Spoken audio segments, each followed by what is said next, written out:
Hello, my dears. I will tell you the story of Belle and Beast. Let's begin softly, just as the wind rustles the trees in a quiet forest. Once upon a time, in a gilded castle hidden deep within a misty forest, a young prince lived a life of vanity and pride. His heart was hard, and his eyes looked only for beauty. One cold winter's night, when the winds wailed and frost kissed the earth, an old woman appeared at his door seeking shelter. She offered a single rose in exchange for warmth. But the prince scorned her for her appearance, slamming the door shut to hide her from view. But the woman was no beggar. She was an enchantress. And seeing the cruelty within his heart, she cast a powerful spell over him and his castle. The prince was transformed into a monstrous creature, the beast. And unless he learned to love and be loved in return before the last petal of her enchanted rose fell, he and his castle would be doomed to darkness forever. Far away, in a small village, a girl named Belle lived with her father, an inventor.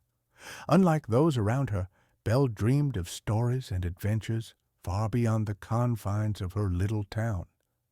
She radiated intelligence and compassion, but her neighbors saw her as odd, too different from the crowd to ever belong. Yet it was her heart, a heart filled with kindness that would soon change everything. One day, Belle's father journeyed through the forest with plans to sell his inventions, but the woods turned cruel and he lost his way. Stumbling upon a strange castle cloaked in shadows, there the beast captured him, thinking him an intruder. When Belle went searching for her father, she found him imprisoned and, without hesitation, offered to take his place. Thus, Belle became the beast's captive, though she soon discovered that the castle was alive with magic, talking candlesticks, dancing teapots, and enchanted wardrobes, all under the same curse as their master. At first, Belle and the beast were worlds apart. He was angry and impatient, consumed by his monstrous form, while she was frightened but resilient.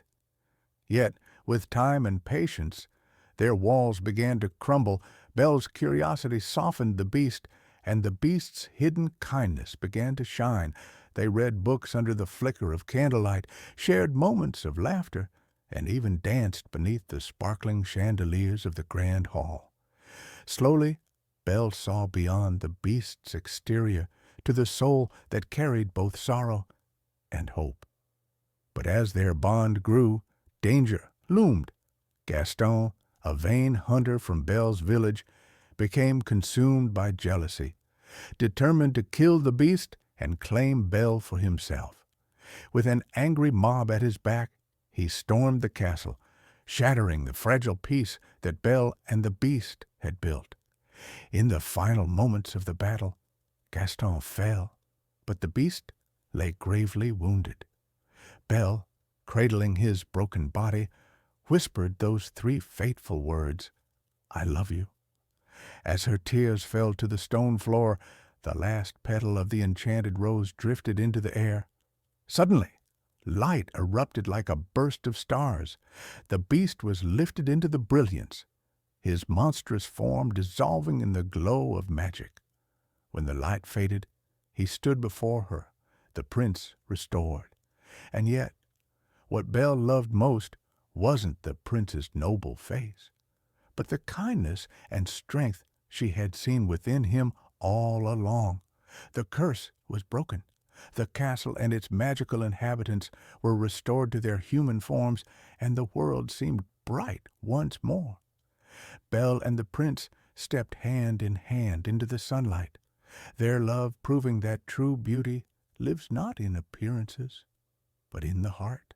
And so they lived happily ever after. And that, my little ones, was the story of Belle and the Beast.